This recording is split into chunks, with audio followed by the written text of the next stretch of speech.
অবাক হওয়ার কিছু নেই, ঘটনা সত্যি। একসঙ্গে 6 সন্তান প্রসব করে অলৌকিক ঘটনার জন্ম দিয়েছেন কক্সবাজারের ঈদগাঁও উপজেলার গৃহবধূ মরিয়ম বেগম।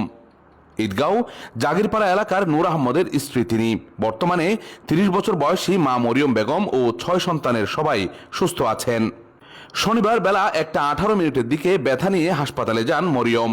আধা ঘন্টার মধ্যেই প্রসূতি ও স্ত্রীরোগ বিশেষজ্ঞ ডাক্তার নাজনীন সুলতানা লুলুর তত্ত্বাবধানে ফুটফুটে 6 শিশু নবজাতকের জন্ম দেন তিনি। এ ঘটনায় হতভম্ব চিকিৎসক ও নার্সরাও। হাসপাতাল সূত্র জানায়, শিশুগুলোর শারীরিক অবস্থা স্থিতিশীল, ওজনও সন্তোষজনক। যদিও সাবধানতার জন্য নবজাতকদের নিবিড় পরিচর্যা কেন্দ্রে রাখা হয়েছে।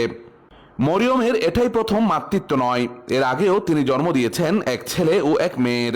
এই আনন্দঘন মুহূর্তে প্রবাসে থাকায় মা ও শিশুদের পাশে থাকতে পারেননি মরিয়মের স্বামী নূর আহমেদ। তবে হাসপাতালে ছিলেন নূর আহমেদের বাবা মঞ্জুর আলম, যদিও তিনি আপাতত গণমাধ্যমের মুখোমুখি হতে চাননি। Ahsan Suman, Cox TV, news desk.